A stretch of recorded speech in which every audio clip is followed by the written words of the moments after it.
மிக அருமையான பாடல். நன்றி பாலமீனாட்சி அவர்களே. நண்பர்களே, இந்த கானாசு உரையாடல் அரங்கிற்கு ஒவ்வொருவரையும் அன்புடன் வரவேற்கிறோம்.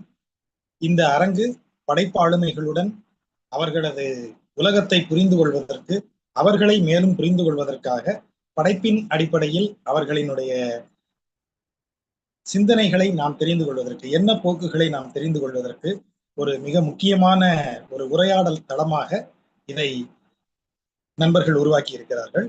இந்த தளத்தில் நீங்கள் எழுத்தாளுமையினுடைய படைப்பை குறித்து, அந்த படைப்பினால் நீங்கள் அடைந்த பாதிப்புகளை குறித்து சரியான தகுந்த கேள்விகளாக முன்வைத்து நாம் அதற்குரிய பதிலை பெறலாம். ஏனென்றால் படைப்பை வாசிக்கும் அளவிற்கே படைப்பாளுமையுடனான உரையாடலும் மிக முக்கியம் வாய்ந்தது. அந்த உரையாடலுக்கு பிறகு நாம் அந்த படைப்பை அணுகும் போது அது மேலும் பொருள் பெறுவதை நாம் உணர முடியும். இதற்கு முன்பு இந்த உரையாடலில் பங்கு கொண்ட அனைவருமே அந்த உரையாடலுக்கு பிறகு அந்த எழுத்தாளரை சென்று படிக்கும் போது இன்னும் அதிகமாக பொருள் விளங்குகிறது. அதற்கடுத்து படிக்கும்போது அது வேற மாதிரி இருந்தது என்பதை போன்ற பல விஷயங்களையும் சொல்லி இருக்கிறார்கள். ஆகவே இந்த உரையாடல் அரங்கை ஒருங்கிணைக்கும் விஷ்ணுபுரம் இலக்கிய வட்டம் அமெரிக்க கிளையினுடைய நண்பர்கள் அனைவருக்கும் நன்றி. இதற்கு வரவேற்கும் அனைவரையும் வரவேற்கிறோம். இன்றைய படைப்பு ஆளுமையாக நாம் சந்திக்கவிருப்பவர் மா நவீன். மலேசிய எழுத்தாளர் மா நவீன் என்று சொல்வதை அவரே கூட ஏற்றுக்கொள்வதில்லை. ஏனென்றால் அவர் தன்னை நவீன தமிழ் எழுத்தாளராகவே அடையாளப்படுத்துகிறார். நவீனை பற்றி சொல்ல வேண்டும் என்றால், வழக்கமாக தமிழ்நாட்டில் அல்லது மொத்தமாகவே இன்றைக்கு ஒரு போக்கு நிகழ்கிறது இல்லையா, ட்ரெண்ட்னு சொல்ற மாதிரி. ஈராயிர குளவிகள் எல்லோரையும் நாம் ஒரு படி கீழே இறக்கியே வைக்கிறோம். அப்படிப்பட்ட ஈராயிர குளவியின் இடத்திலிருந்து ஈராயிரத்தில் ஆரம்பித்து வெகு வேகமாக தீவிர இலக்கியத்திற்குள் வந்து, அந்த தீவிர இலக்கியத்திலும் மிக முக்கிய செயல்பாட்டாளராக தன்னை வெகு வேகமாக நிலைநிறுத்தி கொண்டு மலேசியாவினுடைய இலக்கிய இயக்கத்தை, நவீன தமிழ் இலக்கியத்தின் முகத்தை மாற்றி அமைத்த ஒரு முக்கியமான ஆளுமையாக மா நவீன் அவர்களை குறிப்பிட்டு சொல்லலாம். ஒரு செயல்பாட்டாளராக அறியப்படும் அளவிற்கே அவருடைய படைப்பு ஆளுமையாகவும் அவர் அறியப்படுகிறார். அவருடைய நாவல்கள், அவருடைய சிறுகதை தொகுப்புகள் நமக்கு மிக பரந்த வாசிப்பை தமிழ்நாட்டில் மட்டுமின்றி, மலேசியாவில் மட்டுமின்றி தமிழ்நாட்டிலும் தமிழ் பேசும் இடங்களில் எல்லாமே உருவாக்கி கொடுத்திருக்கிறது. நவீனுடைய படைப்புகள் பழமைக்கும் புதுமைக்கும் ஊடாடுபவை என்பதை போன்ற ஒரு வழமையான சொற்களால் சொல்ல முடியாது. அது ஒரு தனி அனுபவத்தை கொடுக்கக்கூடியதாக அவருடைய படைப்புகள் அமைந்திருக்கின்றன. அதை பற்றி தான் இன்று பேசுவதற்கு வந்திருக்கிறார். எழுத்தாளர் மா நவீன் அவர்களை நண்பர்கள் அனைவர் சார்பிலும் மிகுந்த அன்புடன் வரவேற்கிறோம். வருக நவீன். நண்பர்களே அனைவருக்கும் வணக்கம். வணக்கம். இப்போது இரு நண்பர்கள் உங்களது படைப்பு குறித்த உரையோடு தயாராக காத்திருக்கிறார்கள். முதலில் உங்களது நாவல் குறித்த உரை, சிகண்டி என்னும் உங்களது புகழ்பெற்ற நாவலை குறித்து திருமதி மலர்விழி மணியம் அவர்கள் ஒரு உரை நிகழ்த்துவார்கள். மலர்விழி, தயாராக இருக்கிறீங்களா? தயாரா இருக்கேங்க ஜாஜா. எல்லோருக்கும் வணக்கம். என் தோழி பிரேமாயா அவர்கள் ஓஷோவிடம் கடன் வாங்கி தந்த வரிகளோடு என் உரையை துவங்கலாம்னு நினைக்கிறேன். ஆதாம் தன் ஏதேன் தோட்டத்தை விட்டு வெளியேறி அலைந்து திரிந்து பாதையை தவறவிட்டு பின்னர் என்றோ ஒரு காலத்தில் மீண்டும் தன் வீட்டிற்கு திரும்புகிறான். வெகு தூரம் சென்று விடுகிற பொழுது ஆதாமாக இருப்பவன் மீண்டும் வீட்டை அடையும் பொழுது இயேசுவாகிறான். ஆதாம் தான் முதல் மனிதன், இயேசு கடைசி மனிதன். ஒரு வட்டம் அங்கே முழுமையடைகிறது. இவ்வரிகளுக்கும் சிகண்டியின் நாவலின் நாயகன் தீபனுக்கும் நிறைய பொருத்தம் இருக்கிறது. தன் அம்மாவோடு சண்டையிட்டு வீட்டை விட்டு வெளியேறும் 15 வயது தீபனின் பாதையில் முன்னும் பின்னும் நகர்கிறது இந்த கதை. லூனாஸில் இருந்து கிளம்பியவன் தனது தாய்மாமாவின் வீட்டில் தஞ்சம் புகுந்து சவ்வாட்டிலும் காரட் பஜாரிலும் இயங்கும் இருண்ட உலகில் எவ்வாறு சிக்கிக் கொள்கிறான் என்பதும், அங்கே சரா என்னும் திருநங்கையை பெண்ணென நினைத்து காதலித்து பின் ஒரு கட்டத்தில் அவள் ஒரு திருநங்கை என அறிந்து அவளை புறக்கணிக்க எண்ணியும் ஆம், இடையில் அவனது ஆண்மையை இழந்தும் அதை மீட்டெடுக்கும் பொருட்டு அவன் மேற்கொள்ளும் இருண்ட பாதையும் எங்கு அவனை இட்டுச் செல்கிறது என்பதுதான் கதையின் சாராம்சம்.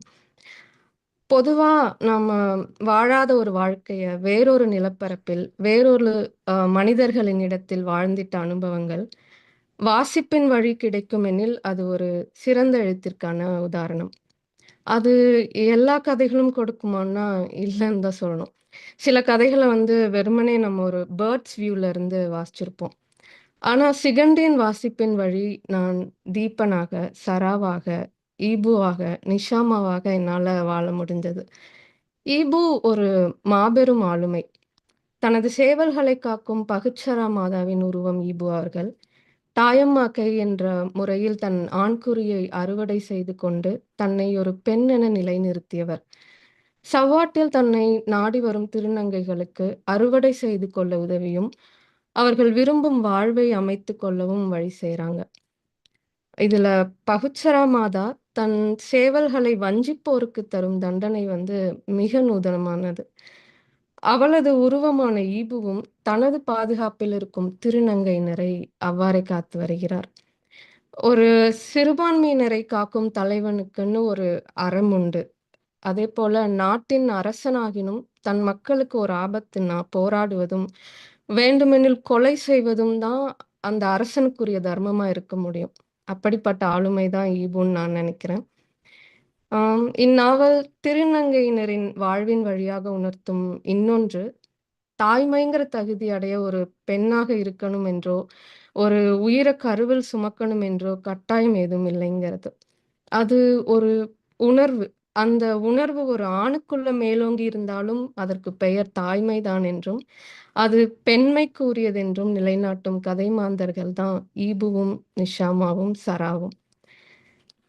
ஈபு எப்படி பகுச்சரா மாதாவின் பிம்பமோ, சரா வந்து கருணையின் மாதாவான குவான்யினின் பிம்பம்.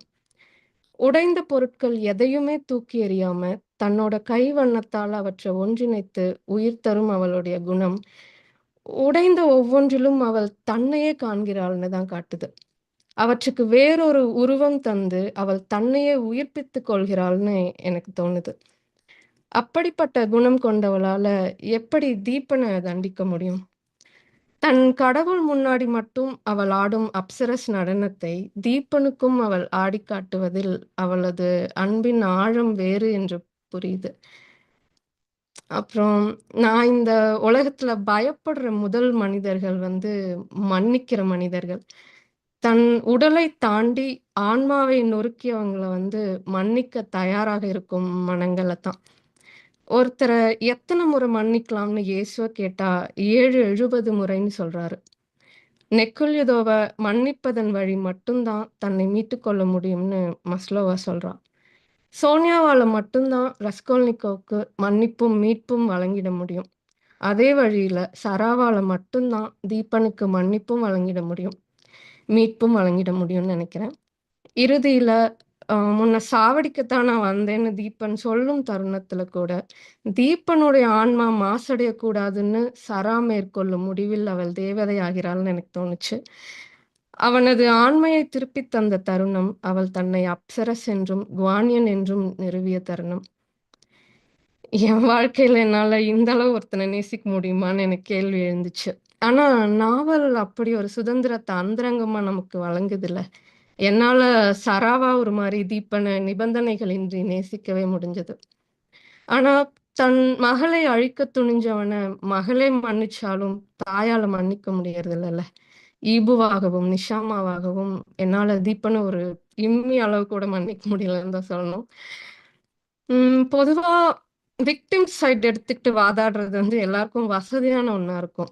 இப்போ இந்த நாவல் நெடிகளும் பார்த்தீங்கன்னா, சவ்வாட்டிலும், காராட் பஜாரிலும் இயங்குற இருள் உலகையும், திருநங்கைகளுடைய இருண்ட வாழ்க்கையை பற்றி பேசப்பட்டாலும், என்ன மிகவும் பாதிச்சது வந்து தீபனின் கதாபாத்திரம் தான்.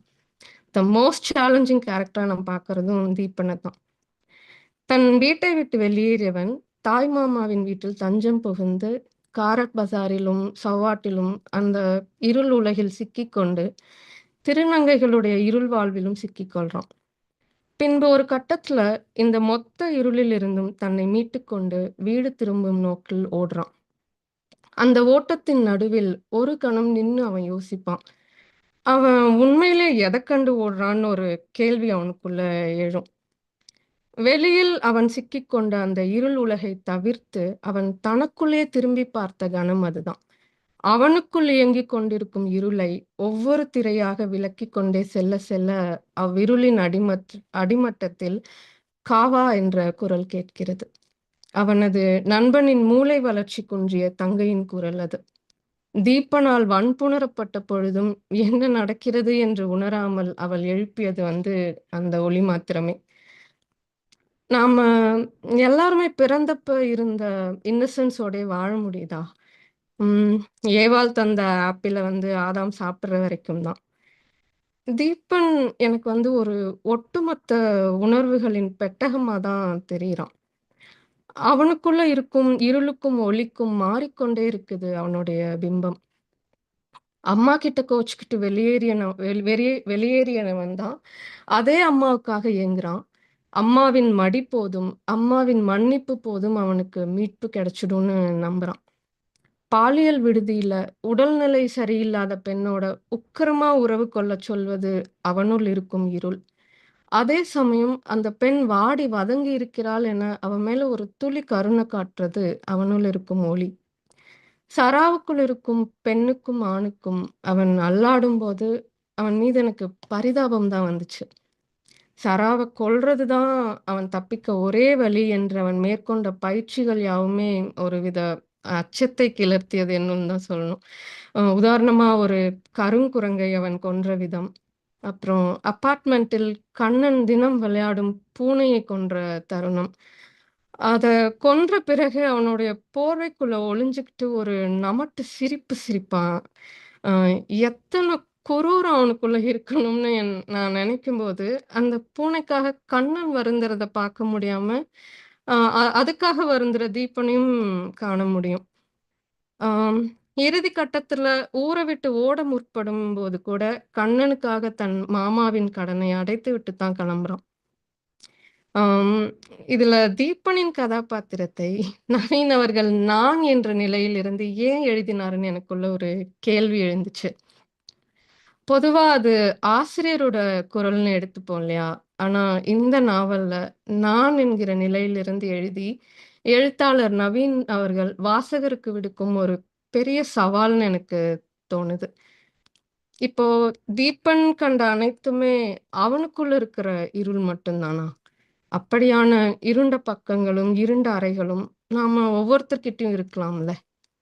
எழுத்தாளர் நவீன் அவர்கள் தீபனின் கதாபாத்திரத்தின் வழியாக வாசகருக்கு விடுக்கும் ஒரு பெரும் சவால் அதுதான்னு எனக்கு தோணுது.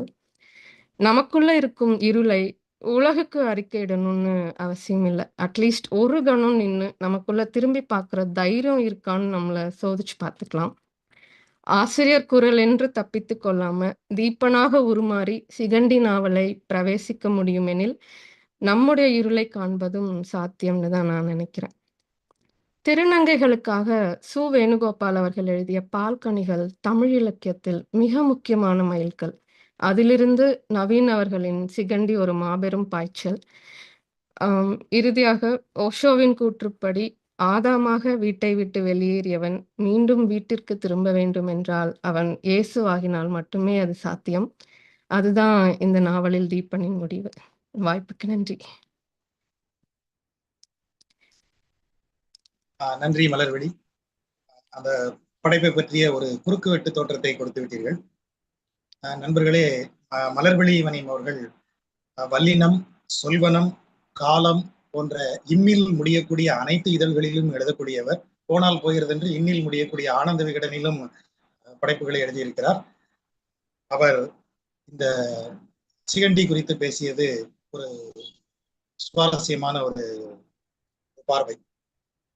அந்த படைப்பை படித்து வரும்போது நான் யோசித்த நிறைய இடங்கள் அப்படியே மலர்விழி அவர்களால் பேசப்பட்டது. தீபன் கையில் கிடைத்தால் 2 கொட்டு வைக்கலாம் என்றுதான் ஆசை.